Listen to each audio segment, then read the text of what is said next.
Dari tempat ini kami para pelayan Tuhan mengucapkan shalom. Sekali lagi shalom. Puji Tuhan, kita bersyukur karena Tuhan memberikan kita kesempatan untuk bersama-sama berkumpul memuji memuliakan nama Tuhan. Kita akan segera memulai ibadah kita angkat pujian kita yang pertama, tak sedetik pun.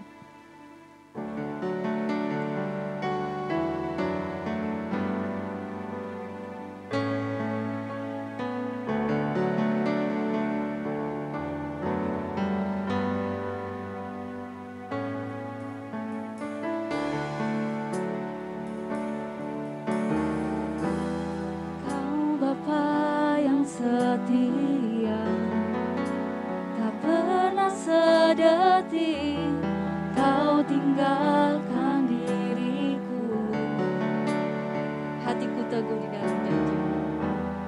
Hatiku teguh di dalam janjimu, sampai ku melihat kuasamu. Karyamu sempurna, karyamu sempurna, ajaib dan mulia. Penyertaanmu, buktikan kasih-Mu kepadaku. Ku agungkan Engkau, Yesus termulia, kasih-Mu terindah.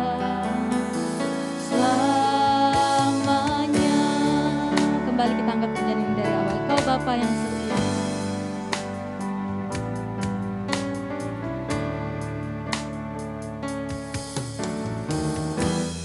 Kau Bapa yang setia, tak pernah sedetik kau tinggalkan diriku. Hatiku teguh di dalam janji-Mu, sampai ku melihat kuasa-Mu. Karya-Mu sempurna, ajaib dan mulia. Penyertaan-Mu, buktikan kasih-Mu kepadaku. Ku agungkan Engkau, Yesus termulia, kasih-Mu terindah. Selamanya karya-Mu sempurna, ajaib dan mulia. Penyertaan-Mu, buktikan kasih-Mu kepadaku. Ku agungkan Engkau, Yesus termulia, kasih-Mu terindah. Selamanya ku tetap berharap, ku tetap berharap di dalam kesesakan. Ku tetap percaya walau tak melihat. Sebab ku yakin karya-Mu sempurna, ajaib dan mulia. Penyertaan-Mu, buktikan kasih-Mu kepadaku. Ku agungkan Engkau, Yesus.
tiada yang lain, hanya Kau, hanya Engkau Tuhan selamanya. Kau tetap Allah, walau dunia semua bergoncang,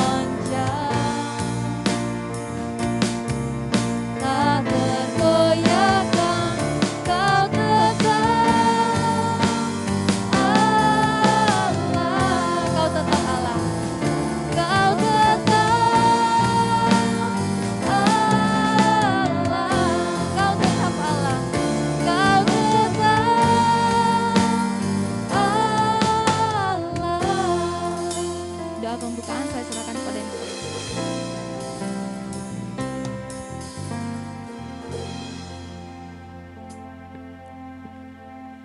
Bapak, terima kasih untuk segala kebaikan-Mu hingga pagi hari ini bagi kami.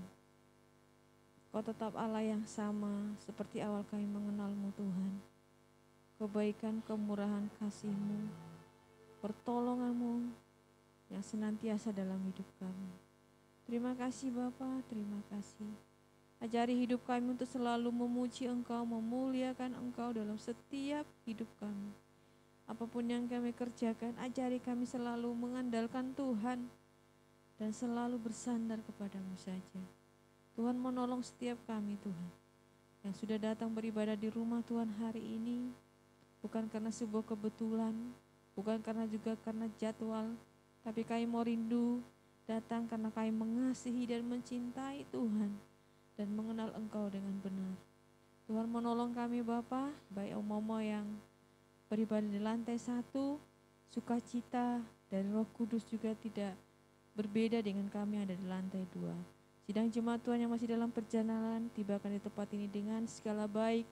Sidang jemaat Tuhan yang tidak bisa beribadah oleh karena kondisi sakit atau karena halangan apapun juga, Tuhan menolong mereka.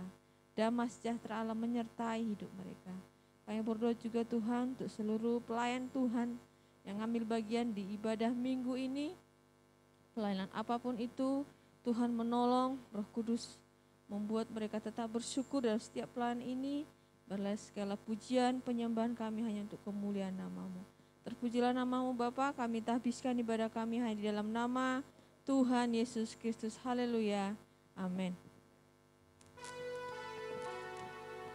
Puji nama Tuhan, sekali lagi kita sapa kita semua, Shalom. Puji Tuhan, pagi hari ini kita datang dengan penuh sukacita, kita akan memuji Tuhan, kita akan bersorak-sorai. Maka dari itu kita bangkit berdiri, kita nyanyikan lagu pujian Kusorakkan Haleluya.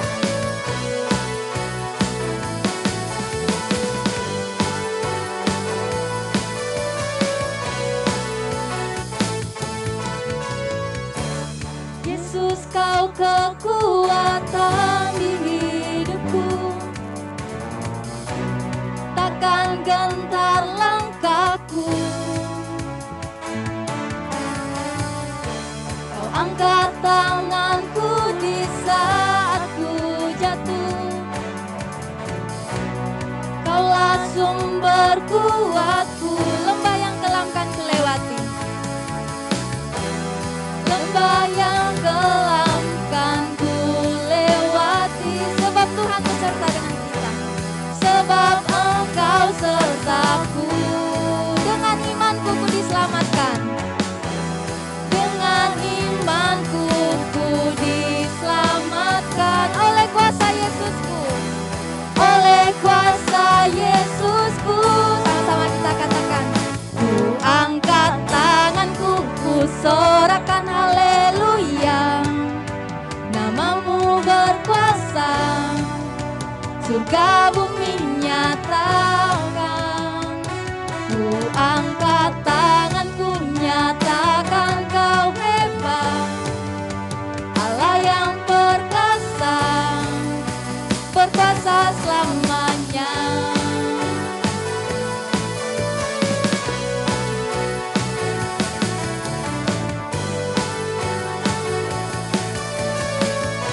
Yesus kau kekuatan di hidupku.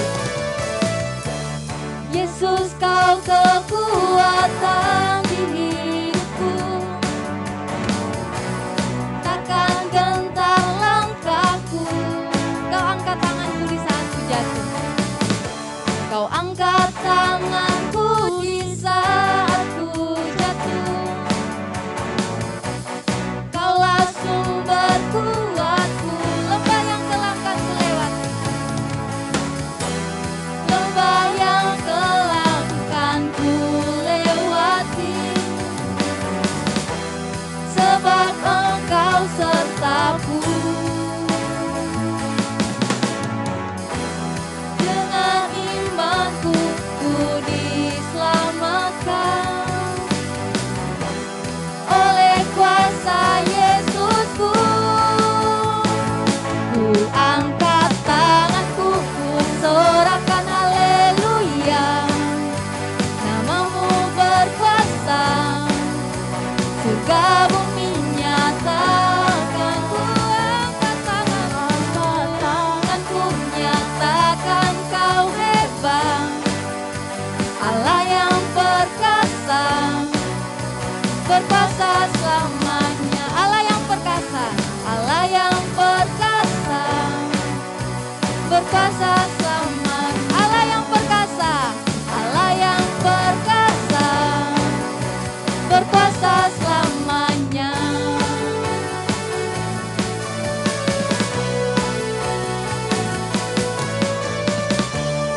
Puji Tuhan, silakan duduk kembali. Tiba saatnya kita akan memberikan persembahan kita yang pertama. Persembahan ini akan diberikan untuk para pelayan. Namun sebelum itu kita akan berdoa. Mari kita bersatu dalam doa. Bapa kami di dalam kerjaan surga, terima kasih Tuhan buat kesempatan pada pagi hari ini. Kami akan memberikan persembahan. Kiranya persembahan kami ini berkenan di hadapan-Mu, dan kiranya persembahan kami ini untuk memuliakan nama-Mu, dan kiranya setiap kami yang memberikan persembahan ini memberi dengan ikhlas dan sepenuh hati. Terima kasih Tuhan, kami serahkan seluruhnya ke dalam tangan-Mu, dalam nama Tuhan Yesus, haleluya, amin. Kita angkat satu pujian, ku naikkan syukurku, sambil kita memberikan persembahan kita.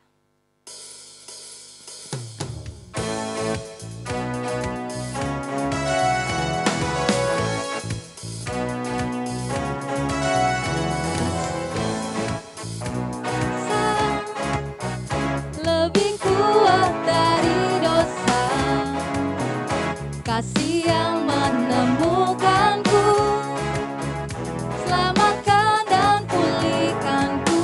Ku naikkan syukurku, Ku naikkan syukurku, ku takkan berhenti memuji, meninggikan nama-Mu selalu, menari, memuliakan-Mu. Dibebaskan, dibangkitkan, hidup yang Kau berikan kini hanya untuk-Mu.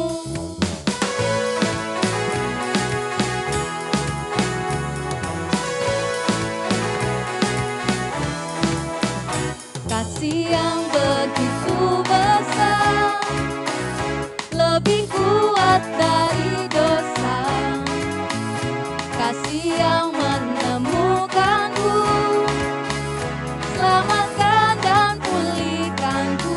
Ku naikkan syukurku, ku naikkan syukurku, ku naikkan syukurku, ku naikkan syukurku. Ku takkan berhenti memuji, meninggikan nama-Mu selalu, menari, memuliakan-Mu. Dibebaskan, dibangkitkan, hidup yang Kau beri, dan kini hanya untuk-Mu. Takkan berhenti memuji, meninggikan nama-Mu selalu, menari, memuliakan-Mu. Dibebaskan, dibebaskan, dibangkitkan, hidup yang Kau beri, dan kini hanya untuk-Mu. Hidup yang Kau beri, dan kini hanya untuk-Mu. beri kemuliaan bagi nama Tuhan. Puji Tuhan, kita akan mempersiapkan hati kita untuk mendengarkan kebenaran firman Tuhan, kita angkat pujian satu-satunya yang kuandalkan.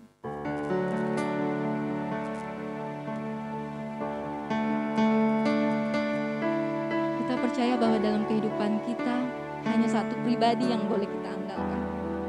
Tuhan Yesus Kristus yang senantiasa ada dalam kehidupan kita. Dalam situasi apapun yang kita hadapi.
Dari awal saya undang jemaat untuk bangkit berdiri. Engkau Tuhan yang setia. Engkau Tuhan yang setia. Kita percaya bahwa waktu Tuhan adalah waktu yang terbaik dalam kehidupan. Selalu yang terbaik. Engkau Tuhan sandaranku. Engkau Tuhan sandaranku. Hanya Tuhan tempat harapan kita.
dengan pengharapan, dengan sukacita. Satu-satunya yang kami andalkan, Satunya yang andalkan, Yesus Tuhan. satunya yang Engkau yang kami percaya. Ayo jemaat Tuhan, bangkitkan imanmu. Percaya, Dia bisa dipercaya. Amin. Sumber kedamaian. Ya Yesus, Engkau satu-satunya yang kami andalkan. Satu-satunya yang kami percaya. Maka berkati Tuhan. Engkau Tuhan memberkati, Tuhan penyembuhku, Tuhan pemulih. Engkau Tuhan memberkati. Engkau Tuhan memberkati, Tuhan penyembuhku, Tuhan pemulihku. Oh Tuhan, kami nyanyikan pujian ini dengan satu keyakinan, dengan iman Tuhan. Bukan dengan keputusasaan karena ketidakberdayaan, tetapi karena iman kami berkata bahwa Engkau Allah yang bisa diandalkan. Engkau satu-satunya Allah yang bisa kami percaya, sumber kekuatan, pengharapan, dan sumber kedamaian. Hati kami bersuka cita Tuhan, memasuki minggu-minggu di penghujung bulan Juni ini. Penyertaan-Mu sempurna selalu ada dalam hidup kami. Dan hari ini kami telah memuji-muji Tuhan lagi pada Sabat-Mu ini. Kami siap untuk merenungkan firman Allah. Kami rindu Engkau berbicara secara pribadi. Walaupun hamba-Mu Pak Pendeta mempersiapkan firman secara umum untuk kami semua. Tapi biarlah firman itu hari ini menjadi pribadi. Menjadi milik kami secara pribadi, seorang demi seorang. Yang masih remaja, dia akan menangkap firman ini untuk dirinya. Yang dewasa muda, orang-orang tua untuk hidup kami. Pria dan wanita, masing-masing firman-Mu berkuasa. Berbicaralah Tuhan, tolong hamba-Mu yang akan menyampaikannya. Di dalam nama Tuhan kami Yesus Kristus Allah yang hidup, kami berdoa, haleluya. Amin, amin. Silakan duduk jemaat Tuhan. Ada satu kalimat yang selalu kita temui dan sangat mudah kita temui di mana-mana. Dia bisa kita temui di jalan raya, dia akan kita temui di sekolah, dia juga kita temui di perusahaan, dia bahkan sampai ke dalam rumah-rumah kita, bahkan bukan sampai di rumah-rumah kita, tapi dia juga sampai di dalam hati dan pikiran kita. Kira-kira apa itu? Barang apa itu ya? Namanya satu. Kekecewaan. Keluar dari rumah, kita ketemu di jalan raya, berlobang-lobang seperti jalan di tempat saya. Itu dari cor-coran itu sampai ke perumahan saya cuma 75 meter lagi loh. Tapi lumpur dan berlobangnya luar biasa. Kecewa, banyak di grup kami di perumahan, kecewa bagaimana ini, kok enggak di aspal-aspal, kok enggak dicor-cor pakai semen. Katanya minggu depan, baru dapat kabar ditunda lagi, kecewa di jalanan. Ketika kita masuk di tempat pekerjaan kita, sudah diterima bekerja, PNS mengundurkan diri, ratusan orang loh. Saya udah pernah ceritakan. Mundur, kenapa? Kecewa. Kukiranya katanya kan. Kukiranya, kupikirnya, rupanya. Kan begitu, kalau orang kecewa kan gitu. Wah, kukira dia setia, waktu pacaran semua manis-manis. Setelah menikah, pahit-pahit. Kukiranya, ternyata kecewa. Kecewa. Sampai ke dapur orang bisa kecewa. Di dapur, begitu orang sudah makan, mau makan, aromanya dicium gitu ya. Ini pasti enak. Lihat warnanya. Wih, ini pasti enak. Begitu dimakan, kecewa. Mana garamnya? Mana cabenya? Mana vitsinnya? Kecewa. Ya, hidup ini pasti ditandai dengan banyak kekecewaan. Pak Stefan, mengapa orang bisa kecewa? Kekecewaan itu muncul karena apa yang kita harapkan berbeda dengan kenyataan. Itulah kekecewaan. Kita menjadi kecewa karena ekspektasi atau harapan kita itu berbeda dengan kenyataannya. Kukiranya dulu dia cantik katanya. Dia enggak tahu ternyata itu make up. Jadi kamu cinta sama make up aja ya. Kukiranya dulu dia ganteng, ternyata topeng. Pagi hari ini kita akan melihat bagaimana ada satu pengharapan yang tidak mengecewakan. Bersama dengan istri keluarga saya menyapa kita semua. Shalom, selamat pagi. Mari kita membaca kitab Roma pasal yang kelima hari ini. Dalam kitab Roma pasal yang kelima, ayat yang kelima sampai ayat yang ke-9. Roma pasal yang kelima, ayat yang kelima sampai ayat yang ke-9. Mari jemaat, saya membaca ayat yang kelima, jemaat baca 6, bergantian gitu ya. Saya membaca ayat yang kelima. Dan pengharapan tidak mengecewakan. Apa saudara? Tidak mengecewakan. Karena kasih Allah telah dicurahkan di dalam hati kita oleh Roh Kudus yang telah dikaruniakan kepada kita.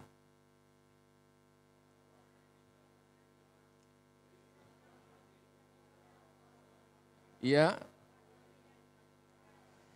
Sebab tidak mudah seorang mau mati untuk orang yang benar, tetapi mungkin untuk orang yang baik ada orang yang berani mati.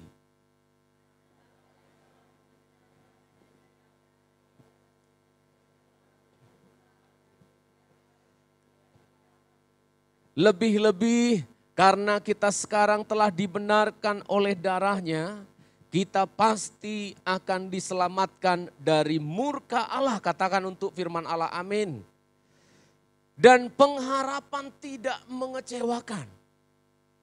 Surat ini dituliskan oleh Rasul Paulus kepada jemaat yang ada di Roma, sudah pasti.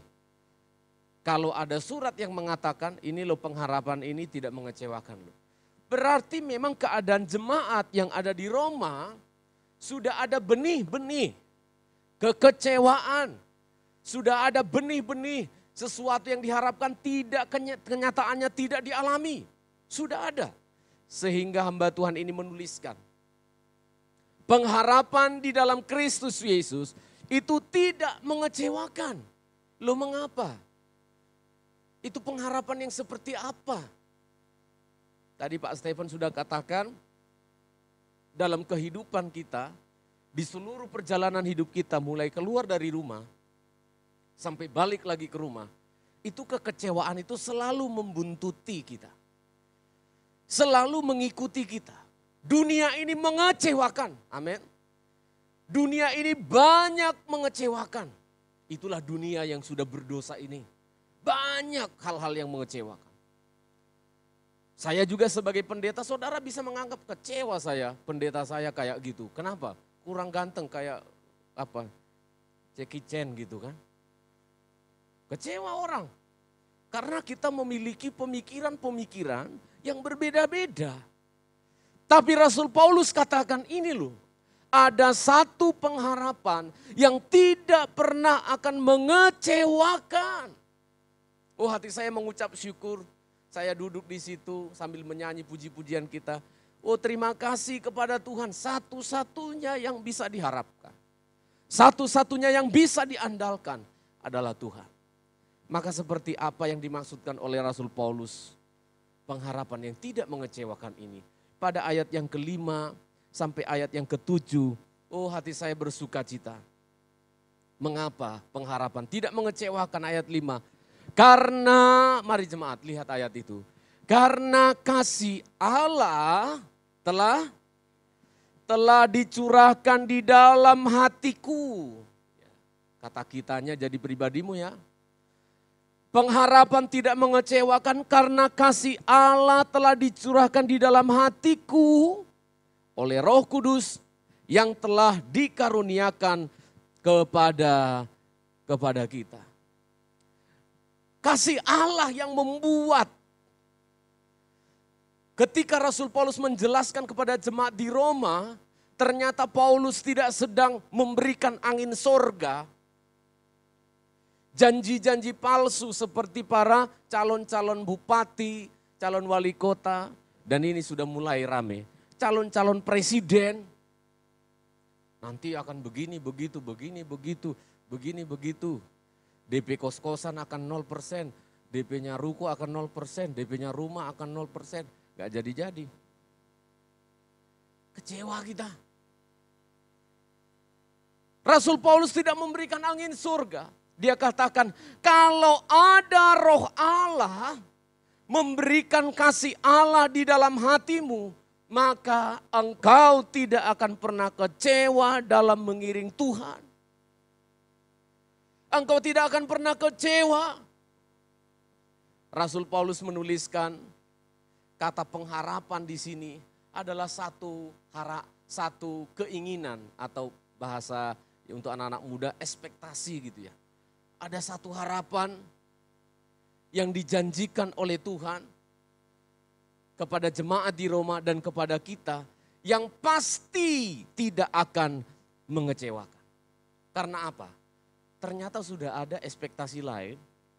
Ya, saya gunakan kata ekspektasi aja ya, kadang-kadang ya. Oma-oma sudah mengerti maksudnya pengharapan, keinginan. Ternyata ekspektasi yang ada dalam pikiran orang-orang Kristen dalam mengikut Yesus hari-hari ini agak berbeda. Agak berbeda. Bisa saya katakan sangat-sangat berbeda. Ternyata keinginan kita, orang-orang pengen jadi orang Kristen, ekspektasinya itu adalah banyak sekali. Salah satunya, aku jadi Kristen, ya supaya KTP-nya kan harus ada agamanya. Karena aku tidak suka agama yang satunya, ya aku mau jadi agama Kristen. Motivasi berikutnya jadi Kristen banyak sekali. Oh supaya aku nanti kalau aku meninggal dunia, ya nanti siapa yang ngubur lo? Masa aku dikubur nanti dengan cara agama yang lain? Aku enggak suka. Ya supaya ada yang menguburkan saya. Ada juga ekspektasi orang ingin menjadi orang Kristen, ya supaya saya jadi orang kaya. Supaya jangan jadi orang miskin. Karena katanya kalau ikut Yesus itu, maka kita akan menjadi orang kaya, orang yang menjadi sukses, tidak akan pernah sakit, tidak akan pernah kekurangan. Itulah ekspektasi-ekspektasi. Itulah keinginan-keinginan orang-orang di Roma. Jemaat di Roma bisa saja sempat berpikiran, ikut Yesus itu supaya kita lebih hebat dari penjajah Romawi. Ikut Yesus itu supaya kita bisa lebih sukses. Rasul Paulus menuliskan suratnya. Pengharapan yang tidak mengecewakan itu. Kalau ada kasih Allah yang memenuhi hati kita. Amin saudara. Saya ulangi. Kamu akan menjadi orang Kristen yang kecewa pada detik ini akan kecewa. Kalau yang ada dalam pikiranmu pulang dari gereja dapat lotre. Jadi kaya raya. Kamu benar-benar akan kecewa hari ini. Karena engkau datang ke gereja ekspektasimu sakit kepalaku hilang. Enggak sembuh hari ini. Bisa sembuh Pak Stephen? Oh sembuh bisa. Keajaiban Tuhan bisa terjadi. Saya udah saksikan istri saya ini. Pernah ada benjolan di bawah lidahnya ya. Di bawah lidahnya, lalu saya lihat dia udah panas dingin, ya sudah. kita bisa pergi ke dokter, tapi saya mau berdoa. Saya berdoa, Bapa di surga Tuhan jamah benjolannya dalam nama Yesus, langsung keluar. Ada banyak lah, kita berdoa banyak mujizat-mujizat Tuhan. Tapi pagi hari ini bisa tidak terjadi. Yesus tidak menyembuhkan semua orang lumpuh. Garis bawah itu. Yesus tidak menyembuhkan mata yang buta, semua orang tidak. Yesus katakan, orang-orang miskin akan selalu ada di sekitarmu. Itu Yesus yang bilang. Kamu akan sangat kecewa. Kecewa dengan pendeta-pendeta yang membual. Akan kecewa dengan gereja. Akan kecewa dengan Tuhan. Akan kecewa karena engkau tidak paham. Ekspektasi atau harapan kita menjadi orang Kristen itu. Yang pertama yang tidak mengecewakan. Tuhan, penuhi hatiku dengan kasih-Mu. Penuhi hatiku dengan kasih-Mu. Saya bicara ini sambil merinding saudara. Supaya jemaat memahami kekristenan itu dasarnya adalah kasih Allah. Yang harus ada di dalam hati kita. Amin saudara. Saya kasih analogi atau contoh dalam sebuah pernikahan. Kalau saya menikahi istri saya ini karena hidungnya mancung. Perhatikan ya, saya menikahi dia, saya lihat, hidungnya mancung, nggak ada wanita seperti ini. Aku mau menikah sama dia. Kamu menikah sama dia karena apa? Hidungnya mancung. Tiba-tiba ada sudako atau bemo gitu ya. Bemo lupa mundur, harusnya maju, mundur. Benjot. Hidungnya, tulang rawannya patah. Jadi pesek. Lalu kita bilang apa? Kecewa. Kecewa sudah pasti. Kamu mencintainya karena hidungnya. Kamu mengasihinya, mencintainya karena rambutnya. Kecewa. Tapi coba, kalau kasih Allah yang ada di dalam hati saya, dan saya mengatakan inilah tulang dari tulangku, inilah daging dari dagingku. Saudara, masa kalau hidungmu atau dagingmu sakit atau pesek atau luka, lalu kamu potong, kamu buang, ada? Tidak ada, kecuali cancer. Kalau kasih yang menggerakkan kita, maka janji dalam sebuah pernikahan itu benar akan dilakukan. Aku akan mencintai engkau pada waktu engkau sakit, pada waktu engkau sehat, pada waktu engkau kurus atau kurang kurus. Aku akan mencintai engkau sampai maut memisahkan. Apa yang bisa membuat itu? Kasih Allah. Nah, ketika kasih Allah ada di dalam hati jemaat di Roma. Jemaat di Roma adalah jemaat yang penuh dengan aniaya, yang penuh dengan penderitaan. Kita naik sedikit dalam Roma pasal 5 tadi, ayat yang ketiga coba dibaca. Roma pasal yang kelima ayat yang ketiga tadi, tolong dibacakan. Bisa cowok yang ganteng bisa baca satu kali. Cowok yang ganteng, enggak baca. Ayat 3, satu orang silakan. Iya, bukan hanya itu saja. Kita malah bermegah juga dalam kesengsaraan kita terus. Oh puji Tuhan. Luar biasa. Keadaan yang sulit yang dihadapi oleh jemaat di Roma, Paulus bilang, ketika kasih Allah itu ada di dalam hatimu, tidak akan pernah berkata kecewa mengikuti Yesus. Karena jelas. Kekristenan kita itu tidak membuang penderitaan. Ulangi sekali lagi Pak Pendeta. Kekristenan kita tidak membuang kesusahan hidup. Kekristenan kita tidak membuang persoalan. Tidak. Kekristenan itu membuat kita fight dan membuat kita kuat menghadapi persoalan. Amin. Itu loh. Bukan meniadakan masalah. Rasul Paulus katakan kesengsaraan bisa dibalik. Kita malah bermegah di dalam kesengsaraan kita. Tapi kalau apa? Kasih Allah itu melimpah di dalam hati kita. Oh puji Tuhan. Bisa saya bayangkan ketika semut Yang sudah menimbun makanannya sejahtera begitu ya. Menimbun makanan di bawah akar pohon. Pasangan-pasangan bekerja semuanya. Ada yang bertelur, ada yang sebagainya. Tiba-tiba banjir datang. Semua makanan yang sudah dikumpulkan itu habis pergi. Dilenyapkan oleh air banjir. Tapi saudara lihat semut-semut itu tidak tercerai-berai. Apa yang mereka lakukan? Saling berangkulan. Ayo kita menyatu. Kita satu bukan karena dalam keadaan senang. Kita satu bukan karena dalam keadaan enak. Kita tetap ikut Yesus bukan karena dalam keadaan happy-happy. Kita akan tetap menyatu walaupun di dalam sengsara dan penderitaan. Jemaat di Roma mendapat satu motivasi yang luar biasa. Begini loh, jangan kecewa mengikut Yesus. Jemaat yang di lantai dasar, oma-oma khususnya saya ulangi. Kamu bisa kecewa punya anak. Amin itu ya, betul ya, bisa ya. Kamu bisa kecewa punya saudara. Kamu bisa kecewa punya orang tua. Saya sudah bilang tadi, mulai dari buka pintu rumah sampai keluar dan kembali lagi ke rumah. Semua dipenuhi dengan kekecewaan. Dunia ini penuh dengan kekecewaan. Tetapi saya mau katakan oleh karena firman Allah ini, ada satu yang membuat engkau tidak akan pernah merasa kecewa.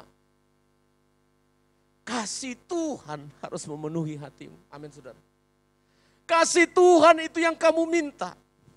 Jangan kamu minta berikan aku uang. Jangan kamu minta berikan aku harta fasilitas yang bagus. Sebagus apapun fasilitas, kamu akan tetap ketemu yang namanya kata kecewa. Ketemu kata kecewa. Karena dia ada di mana-mana. Setelah Adam dan Hawa jatuh dalam dosa, tanah menghasilkan onak duri. Ditanam padi, keluar duri. Kita pelihara ternak yang datang virus. Akan ketemu kekecewaan. Tapi sekarang robah doamu, minta kepada Tuhan. Tuhan, taruh kasih-Mu di dalam hatiku. Rasul Paulus sampai menggunakan pour out. Tumpahkan. Kasih Allah telah dicurahkan di dalam hati kita. Kasih Allah dilimpahkan di dalam hati kita. Dalam bahasa Yunaninya aslinya sampai ditumpahin gitu loh. Oleh roh Allah, dia akan menumpahkan, maksudnya itu amber gitu. Amber ya bahasa Jawa ya, bukan ember ya. Amber sampai meluap. Kasih Allah itu dicurahkan di dalam hati kita dengan melimpah. Hati di sini itu bukan lever ya. Hati di sini maksudnya bukan liver, tetapi jantung, kardia. Kasih Allah akan dicurahkan di dalam jantungmu. Loh kenapa ke jantung Pak Stephen? Saudara perhatikan, jantung itulah yang memompakan apa? Yang memompakan apa? Seluruh aliran darah itu ke seluruh tubuh. Limpahkanlah Tuhan kasih-Mu di dalam jantungku. Supaya setiap detak jantungku terus mengalirkan kasih Allah ke seluruh panca inderaku. Dengar kabar yang mengecewakan, aku tidak kecewa karena Yesus Tuhan. Melihat keadaan yang mengecewakan, jantungku memompa kasih Allah. Lihat suami ada kekurangan, jantungku memompa kasih Allah. Lihat kekurangan anak atau orang tua, jantungku memompakan kasih Allah. Saudara bisa paham firman ini? Mengapa harus dicurahkan kasih Allah ini di dalam hati kita? Karena hati kita ini terkenal dengan kehausan dan dahaga yang luar biasa. Kekeringan dan dahaga bukan di gurun Sahara. Kekeringan dan dahaga bukan di musim kemarau. Kekeringan dan dahaga itu ada di dalam jiwa manusia. Itu sebabnya anak-anak muda akan terus mencari kesenangan dunia. Dikira bisa menutupi dahaganya. Tidak bisa dek. Tidak akan bisa dek, saya ulangi. Hormonmu yang menggebu-gebu untuk segera bermain-main dengan seks yang bebas, kamu tidak akan pernah mendapatkan kepuasan. Kamu akan terus merusak dirimu. Narkoba juga begitu. Kamu coba satu kali, habis masa depanmu. Jangan kamu kira itu akan menyelesaikan masalah. Tidak, saudara. Itu lari dari kenyataan hidup. Tapi sekarang coba katakan, Tuhan, penuhilah hatiku yang dahaga ini. Hati kita ini dahaga, saudara. Dia pengen duit yang banyak. Dia pengen duit terus, pengen duit. Saya mau tanya, benarkah duit itu bisa memuaskan? Yang paling tidak puas ternyata di dunia ini orang kaya. Sudah kaya, masih terus dihisap darah-darahnya orang miskin itu dihisap. Sampai termasuk minyak goreng dibikin mahal. Itu parasit itu. Makanya jahat sekali, makanya presiden kita tegas. Main-main aja ke penjara aja dulu. Karena orang miskin setengah mati, darahnya malah dihisap sama orang-orang kaya itu.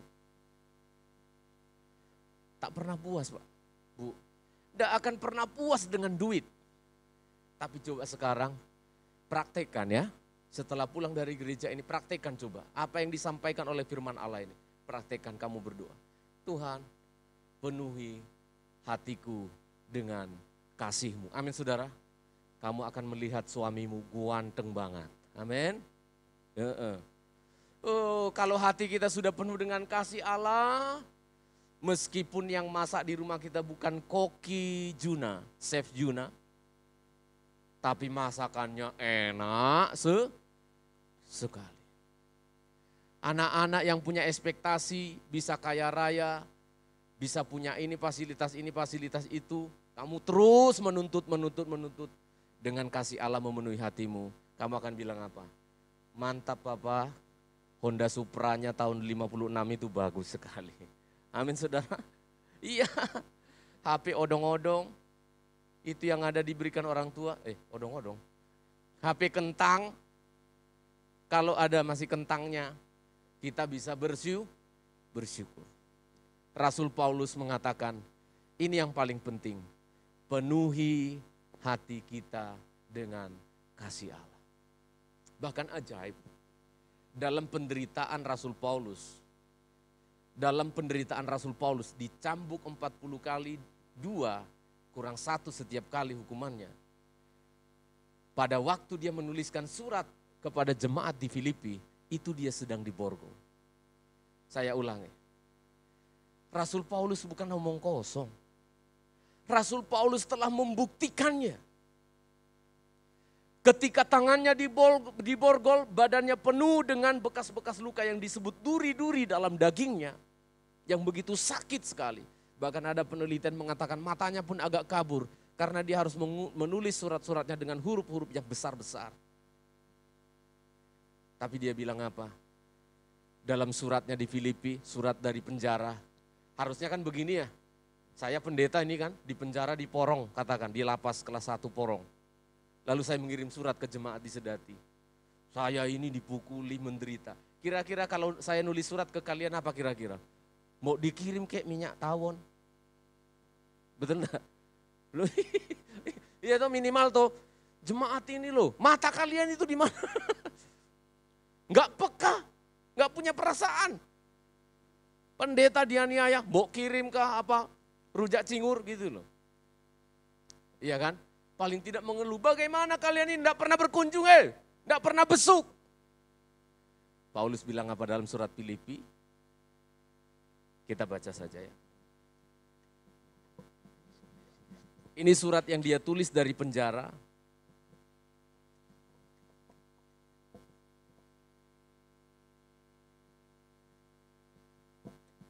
Kalau sudah ada yang menemukan, dapat permen.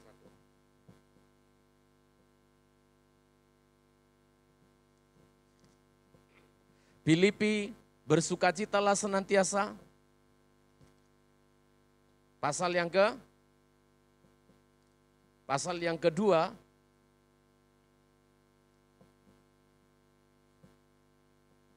kecil sekali saya tidak bisa lihat. Ada yang bisa ketemu? Pasal yang kedua ayat Ayat 4 tolong dibaca yang keras. Bersukacita. Angel kurang bersukacita. Yang lebih keras, lebih sukacita Angel. Ayo, 2 ya. Bersukacitalah senantiasa. Sekali lagi. Oh, puji Tuhan. Luar biasa. Tangannya sedang diborgol, kakinya sedang diborgol, dijaga oleh 1 atau 2 penjaga-penjaga. Tapi dia menuliskan surat. Saya bisa bayangkan. Dulu tinta itu belum kayak sekarang, harus dicelup-celup ya. Apakah pakai bulu angsa atau apa nggak tahu saya. Tapi dicelup. Lalu ditulis di perkamen kulit binatang atau papirus. Sebuah satu tumbuhan yang hidup di tepi sungai Nil. Dipukul-pukul jadi kertas gitu. Di rumah saya ada, waktu saya ke Mesir saya beli. Ditulis. Rejoice, rejoice. Bersukacitalah senantiasa. Aduh, sambil dia pegang, kena dirusukku, dipukulnya. Bersukacitalah senantiasa. Aduh, kok pusing-pusing karena kemarin aku digebuki. Aduh, dia pengen menulis, jemaat ini kok gak peduli sama saya. Tapi kasih Allah yang dipompa oleh jantungnya, dia tetap tulis sekali lagi. Saudara ngerti maksudnya? Bersukacitalah senantiasa. Dia paksakan dirinya menulis, dorongan oleh Roh Allah. Bersukacitalah senantiasa. Yang kedua dia hampir mau ngomong, ini contoh ya. Hampir mau ngomong, iya kalian enak bersukacita, aku di sini menderita. Enggak saudara. Bersukacitalah senantiasa. Apa lanjutnya? Sekali lagi aku katakan bersukacita. Luar biasa. Luar biasa. Kalau kasih Allah itu melimpah di dalam hati kita. Saya kira mungkin enggak harus seperti lagu itu. Tai kambing rasa cok. Mungkin enggak seperti itu juga kali ya. Enggak ada makanan. Lagunya siapa itu? Masa kotoran kambing katanya jadi coklat? Saya kira enggak juga. Tapi bersyukur dengan apa yang kita terima. Bersyukur dengan apa yang ada yang kita miliki. Saudara, kita aminkan firman Allah ini untuk diri kita. Kita aminkan firman Allah ini untuk keluarga kita. Minta kepada Tuhan, anak-anak muda, jiwamu yang gersang dan liar itu tidak akan bisa diredam oleh aturan. Orang tua kunci, kamu akan lompat dari jendela. Loh Bapak pengalaman? Iya. Saya pengalaman saudara. Saya setiap kali pulang kampung, jendela itu selalu jadi saksi. Sampai hari ini tidak dirubah mama saya. Jendela itu. Tidak tahu mengapa jendela rumah kami ini kamar, ini halaman depan, pintu selalu dikunci kalau sudah jam 10 malam. Ini Pak Pendeta kok ceritain keburukannya ya? Tidak apa-apa ya? Jangan ditiru maksud saya. Halo anak-anak muda? Wah puji Tuhan kita dapat ilmu hari ini katanya pula. Itu papa saya udah kasih jeruji. Di jendela ada jendelanya tutup, tapi ada jeruji-jeruji kayu. Nggak tahu mengapa, disengaja tuh bagaimana sama papa saya. Itu jerujinya itu nggak simetris. Sini, lalu rapat begitu ya, rapat. Ada satu lubang muat untuk kepala. Nanti ini anak muda langsung ngetes jendelanya. Wah, kami anak laki-laki 4, senang sekali. Begitu dimasukin kepala, kita kan kayak ular. Pokoknya kepala udah lewat, tubuh pasti lewat. Begitu masukin kepala, bisa. Iya tak? Ayo, dorong. Kerjasama untuk kejahatan. Suatu malam ternyata papa mama saya tahu itu jalan tikusnya mereka. Dikunci yang di sini, begitu kita sudah keluar, jendelanya liar sekali jiwanya anak muda itu. Dikunci dengan aturan, kamu akan lompat jendela. Internetnya dimatikan, kamu akan beli paket data. Handphonenya disimpan, disita, kamu akan pakai laptop. Laptopnya juga disita, kamu akan menghidupkan layar di otakmu. Cium, kayak LCD gitu. Ya, nggak tidur, dan seterusnya. Rasul Paulus berbicara, penuhi hati kalian dengan kasih Allah. Dan yang kedua, seperti apa kasih pengharapan yang tidak mengecewakan itu? Yang pertama tadi, harus dipenuhi hati kita dengan kasih Allah. Yang kedua adalah pengharapan itu haruslah pengharapan di dalam Kristus Yesus. Kembali pasal yang kelima, Roma 5 tadi, ayat 8 sampai ayat yang ke-9. Roma pasal yang kelima, ayat yang ke-8 dan ayat yang ke-9, saya bacakan untuk saudara sekalian. Akan tetapi Allah menunjukkan kasih-Nya kepada kita oleh karena Kristus telah mati untuk kita. Amin saudara. Ketika kita masih berdosa. Lebih-lebih karena kita sekarang telah dibenarkan oleh darah-Nya. Kita pasti akan diselamatkan dari murka Allah. Saudara perhatikan. Dulu surat itu, kalau Rasul menuliskan surat, itu dikirimkan ke sebuah jemaat, itu jemaat dikumpul. Dikumpul karena apa? Surat ini nanti masih akan dikirim ke jemaat lain. Kita sekarang itu enak loh.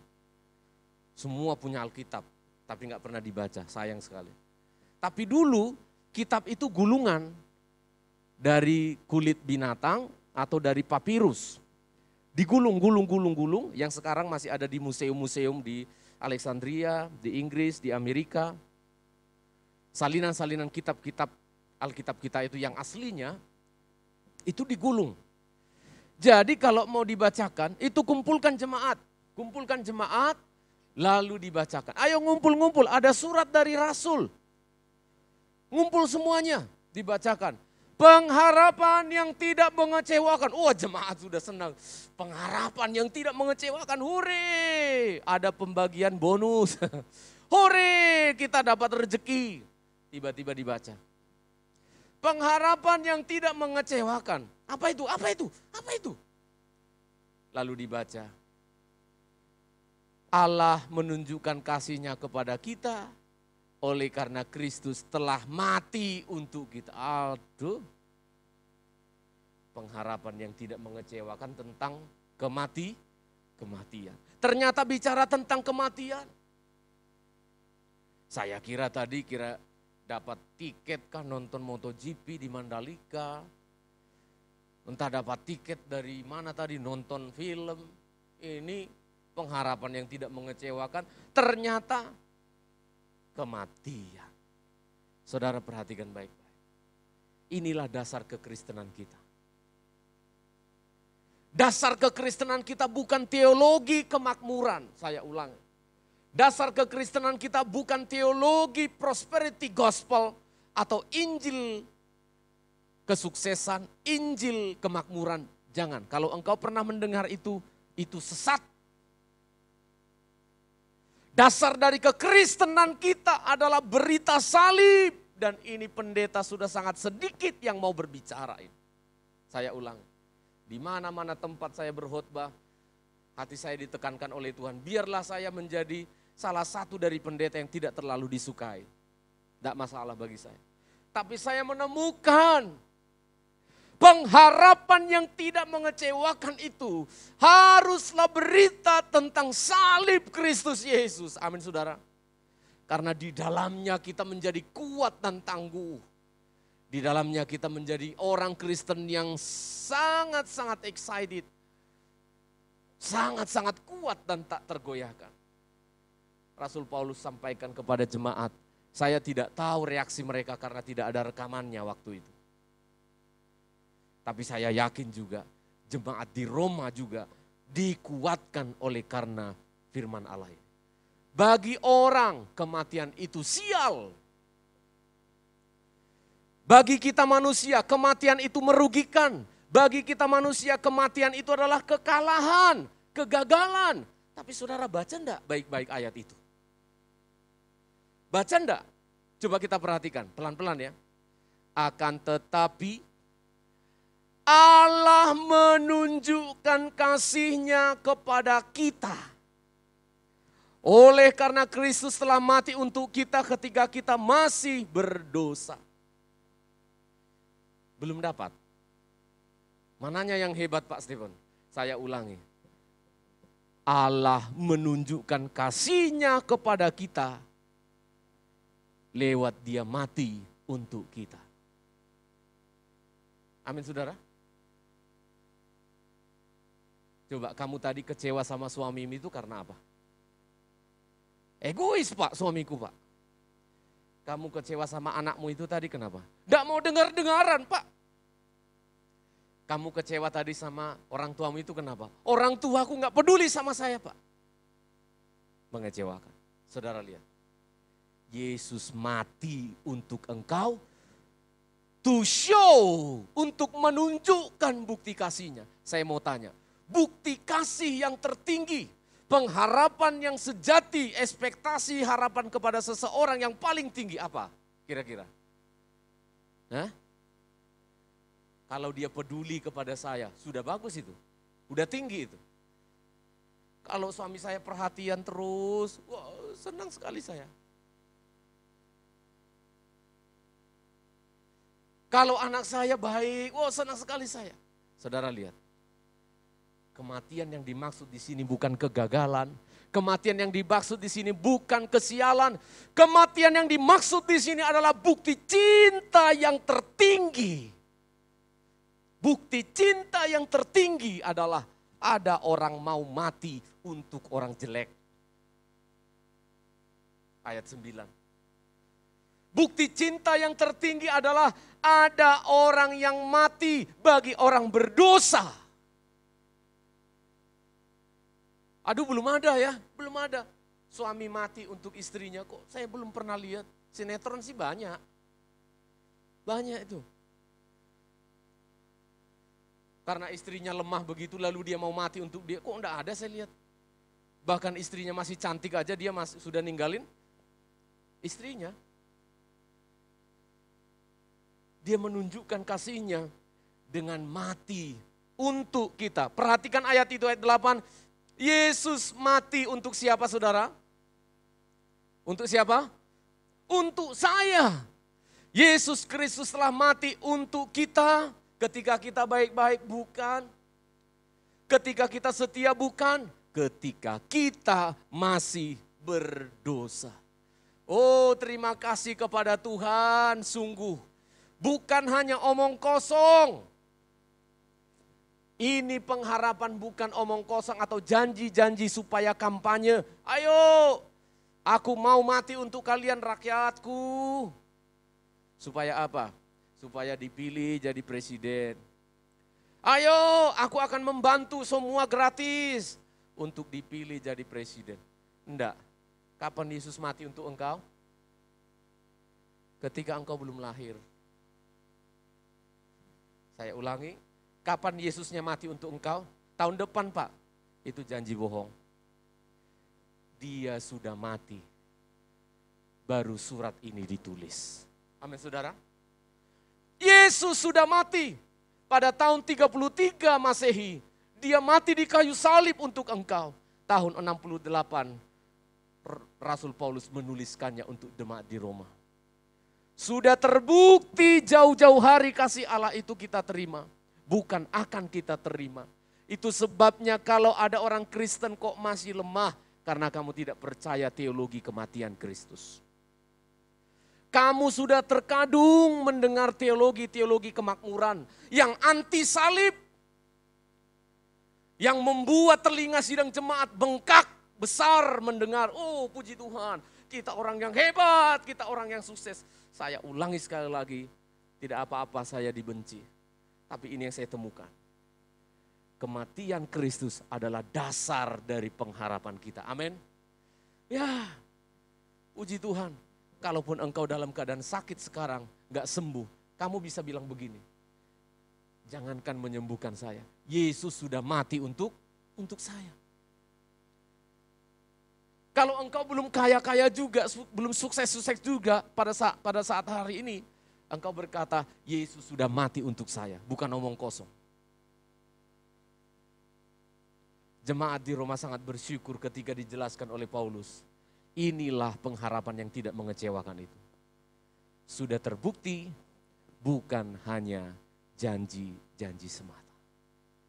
Mari sidang jemaat Tuhan. Mulai hari ini rindukan firman-firman Allah yang seperti ini. Amin. Rindukan firman Allah yang menguatkan imanmu. Yang meneguhkan imanmu. Ada banyak janji Allah di dalam Alkitab. Tapi jangan lupa. Ketika berbicara tentang salib Kristus. Itulah kasih yang sejati. Itulah cinta Yesus yang sejati. Bukan ngasih uang, bukan ngasih harta, bukan. Salibmu Tuhan sungguh berharga bagiku. Pasangan hidupku saja hanya mencari senangnya saja. Tapi engkau Yesus sudah membuktikan engkau telah mati bagiku. Kita nyanyikan lagu yang terakhir tadi. Kita mau datang bersyukur kepada Tuhan. Oh salibmu Tuhan, kematianmu Yesus Kristus di kayu salib adalah sumber pengharapan kami. Adalah sumber kekuatan kami. Kematianmu bukan kegagalan atau kekalahan. Kematianmu adalah keberhasilan yang tertinggi. Engkau menunjukkan kasih-Mu kepada kami Tuhan. Oh terima kasih. Kasih-Mu bukan hanya janji. Kasih-Mu adalah bukti yang hari ini kami mau syukuri Tuhan. Terima kasih. Haleluya. Jiwa kami bersuka karena-Mu Tuhan. Engkau Tuhan. Engkau Tuhan yang setia. Amin. Waktumu selalu yang terbaik. Engkau sandaranku. Tuhan sandaranku.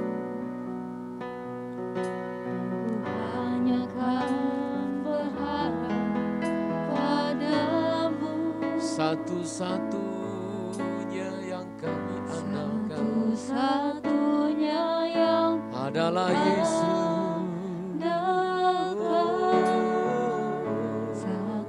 Satu-satunya yang ku percaya.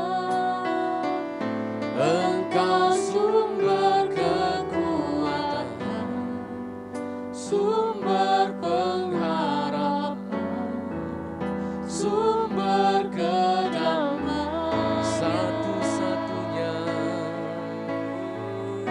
satu-satunya yang andalkan, satu-satunya yang ku percaya.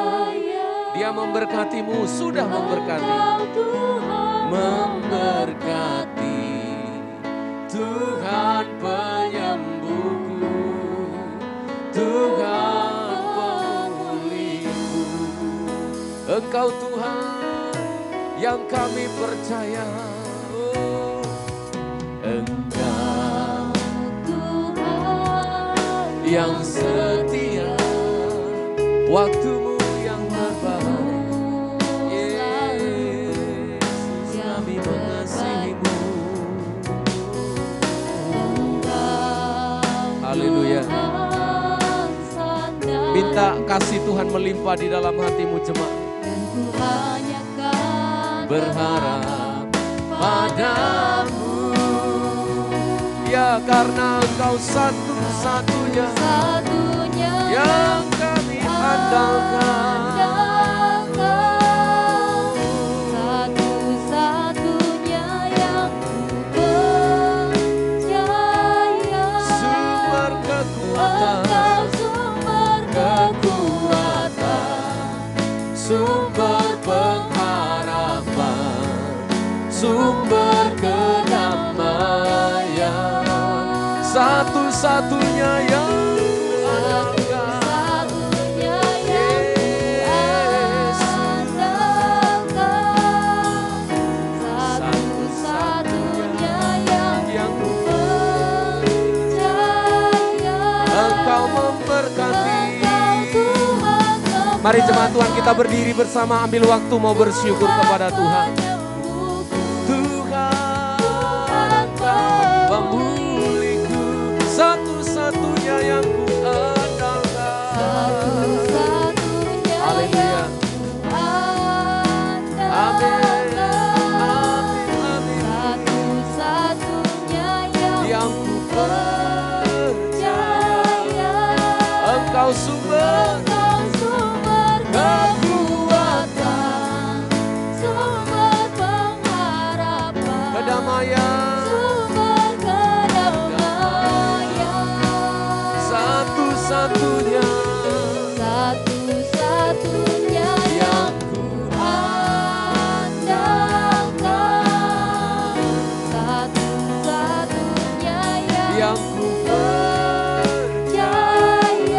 berkatilah umatmu Tuhan. Tuhan memberkati, Tuhan penyembuhku, Tuhan Satu-satunya, satu-satunya yang tidak mengecewakan. satu-satunya yang Yesus Tuhan. Amin. satu-satunya Yang ku percaya. Sumber. Engkau sumber Haleluya. kekuatan, Kuatkanlah umatmu Tuhan. sumber pengharapan, Pengharapan yang tak sumber mengecewakan. kedamaian. Damai sejahtera, sukacita Satu-satunya yang ku andalkan. Satu-satunya yang percaya. Engkau yang memberkati. Engkau Tuhan memberkati, Tuhan penyembuhku. Engkau Tuhan memberkati kami. Amin. Engkau Tuhan memberkati, Tuhan penyembuhku. Tuhan pemulihku. Satu-satunya yang kami andalkan. Satu-satunya Allah yang kami percaya. Pengharapan yang tak mengecewakan. Di dalam-Mu Yesus Tuhan. Oh, kami memuji-Mu Tuhan. Kami menyembah-Mu Yesus. Kasih setia-Mu penuhi hati kami dengan kasih-Mu. Limpah curahkan kasih-Mu di dalam hati kami Tuhan. Jamah anak-anak remaja muda kami. Supaya hati mereka puas dengan kasih Kristus. Mereka tidak perlu mencari kepuasan dengan mengumbar hawa nafsu mereka di luar sana. Penuhi hati kami orang-orang dewasa dengan kasih-Mu Tuhan. Supaya kami bisa bersyukur. Supaya kami dipuaskan oleh karenanya. Oh, hati kami melimpah dengan syukur pada pagi siang hari ini. Firman-Mu sudah diperdengarkan ya Tuhan. Firman yang sebenar-benarnya sudah diungkapkan di hadapan kami. Mari Roh Kudus tanamlah di dalam hati ini. Supaya firman itu bertumbuh dan berbuah. Menghasilkan keajaiban bagi kemuliaan nama-Mu. Terima kasih untuk hari ini. Terima kasih atas firman-Mu. Dalam nama Yesus, haleluya. Amin, amin. Silakan duduk.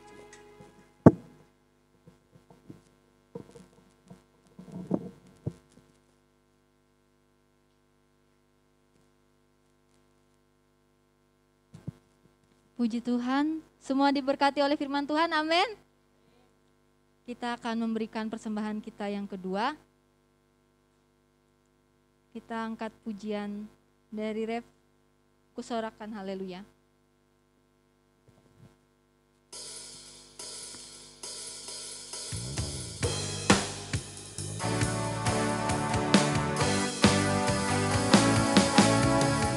Tanganku kusorakan haleluya, namamu berkuasa, surga bumi nyatakan.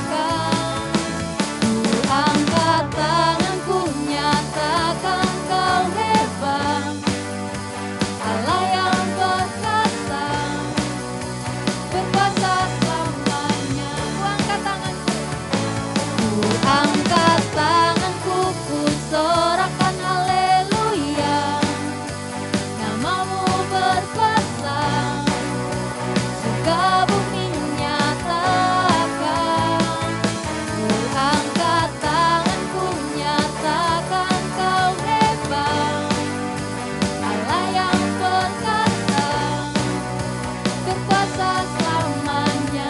Allah yang perkasa, Allah yang perkasa, berkuasa selamanya. Allah yang perkasa, Allah yang perkasa, berkuasa selamanya.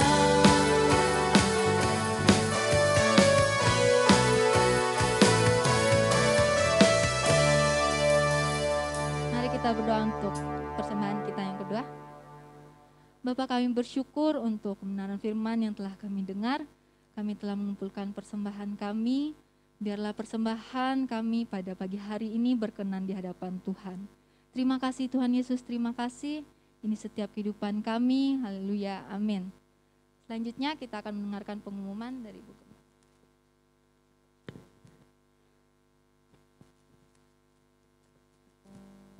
Pengumuman untuk kita, habis ibadah ini akan ada sekolah minggu ya. Kemudian hari Selasa ada ibadah 2 di tempat ini jam 6 sore. Itu tidak ada rekaman, jadi kita bisa datang ke tempat ini untuk berdoa. Dilanjutkan juga pada hari Sabtu ada kaum muda remaja yang akan diadakan tempat ini jam 6 sore. Kemudian hari Minggu seperti ini akan ada ibadah Minggu jam 8 pagi dan dilanjutkan dengan ibadah umum pada jam 10. Sekolah minggu jam 10 pagi. Kemudian tetap kami himbau untuk retreat kita pada tanggal 24 sampai 26 Desember. Silakan bagi Bapak Ibu yang belum mendaftar, silakan mendaftar mengambil formulir yang ada di depan atau bisa juga mendaftar secara online ya. Sudah dikirim ya? Belum. Oh, belum. Masih ada di sana formulir di depan. Silakan mendaftar, dan bagi yang rindu untuk ikut boleh juga menabung. Secara menabung itu biaya yang kita butuhkan untuk 2 malam 3 hari itu sebesar 300.000. Kita akan KKR Natal 24 sampai 26 Desember di Klaket Pacet Mojokerto ya. Jadi semua sudah kita panitia sudah kalkulasi dengan biaya tersebut sehingga kita mendapat angka di angka 300 per orangnya. Silakan menyicil, menabung dengan kepada Bu Elpri atau kepada Mbak Ata, silakan. Dan nanti pada Desember kita akan berangkat bersama. Tidak ada ibadah Natal di sini, semua difokuskan pada KKR Natal 24-26 di Pacet Klaket pada Desember mendatang. Itu informasi yang bisa kami sampaikan. Jika ada pengumuman-pengumuman lain, kami akan sampaikan di grup kita. Tuhan memberkati.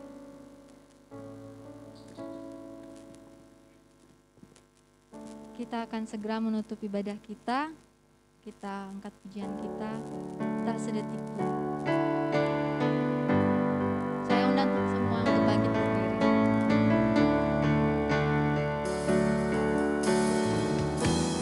Kau Bapa yang setia, tak pernah sedetik Kau tinggalkan diriku. Hatiku teguh di dalam janji. Hatiku teguh di dalam janji-Mu sampai ku melihat kuasa-Mu. Karya-Mu sempurna, ajaib dan mulia. Penyertaan-Mu buktikan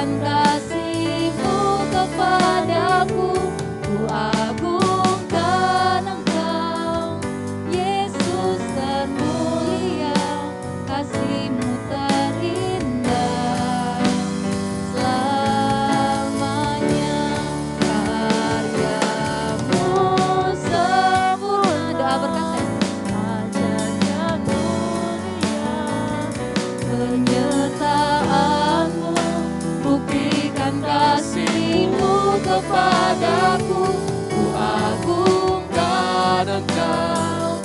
Yesus termulia, kasih-Mu terindah selamanya.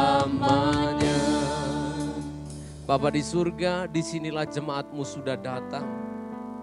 Mereka dengan segala kesanggupan dan kemampuannya telah melangkahkan kakinya, datang beribadah kepadamu ya Allah yang hidup. Hamba mengangkat tangan dan rindu mendoakan mereka yang sudah hadir di rumah-Mu ini. Tuhan, Engkau akan membuat perbedaan antara orang yang beribadah dan tidak beribadah, itu kata firman-Mu. Maka hamba mohon dan berdoa kepada jemaat-Mu khususnya yang mereka hadir pada hari ini. Engkau yang menyertai dan Engkau yang tahu segala pergumulan mereka. Kekecewaan demi kekecewaan bisa saja mereka alami. Engkau Allah yang hidup yang telah berfirman pagi ini. Engkau yang menguatkan dan memampukan mereka menjalani hidup mereka. Berkati jemaat-Mu yang sudah hadir. Hari ini mereka berdiri atau duduk mendengarkan firman Tuhan. Mereka tidak sia-sia. Berkatilah mereka Tuhan. Terima kasih Engkau mendengar doa kami. Untuk anak Harvey yang dalam keadaan sakit Tuhan. Engkau jamah anak Harvey dimanapun dia berada saat ini. Dalam nama Yesus Tuhan jamah Tuhan pulihkan. Pengumuman untuk penerimaan perkuliahan adik kami Cinta pada tanggal 23 Juni nanti. Tuhan kami serahkan kehendak-Mu yang terbaik sudah Tuhan sediakan. Kami rindu supaya dia bisa kuliah di UNER. Tuhan Engkau memampukan. Engkau memberikan hasil yang terbaik dan Engkau tentu sudah menyediakan masa depan yang terbaik untuk Cinta Tuhan. Untuk Ibu Endang bersama dengan keluarga perjalanan ke Madiun dan ke Solo Tuhan. Kami serahkan perjalanan anak-Mu ini ke dalam tangan-Mu. Biarlah Ibu Endang bisa menjadi kesaksian bahkan selama di perjalanan pun Tuhan menolong Bu Endang untuk menyaksikan kebaikan Tuhan kepada keluarganya. Tibalah mereka di Madiun. Tibalah mereka di Solo dan kembalinya Tuhan menyertai dan memberkati. Anak-anak sekolah minggu yang Engkau cintai Tuhan. Mereka sebentar lagi akan beribadah dengan cara mereka. Tuhan Engkau mencintai anak-anak ini. Masa depan mereka di dalam tangan-Mu hamba percayakan. Guru-guru yang memberi hidup mereka untuk melayani anak-anak yang luar biasa ini. Terima kasih Tuhan. Engkau pendengar doa kami. Mulai dari pengasuh atau ibu-ibu yang ada di lantai 1. Kami semua yang ada di lantai 2, yang ada di ruangan multimedia, di ruangan anak, pelayan-pelayan Tuhan yang di depan di mimbar sini, tidak ada kecuali Engkau dicintai oleh Tuhan, maka terimalah anugerah sejahtera yang datangnya dari Allah Bapa, penyertaan dari Tuhan kita Yesus Kristus yang setia mencintai Engkau, di dalam persekutuan Roh-Nya yang kudus, Allah Tritunggal di dalam Yesus Kristus. Dialah yang memberkati engkau sekalian. Dialah yang menyertai engkau di sepanjang jalan hidupmu. Dan jika engkau menghadapi pergumulan pun, Roh-Nya yang kudus memberikan engkau jalan keluar dan kemenangan. Pulanglah bersama dengan Tuhan. Di dalam nama Tuhan Yesus Kristus. Kita responi Bapa, terima kasih. Bapa, terima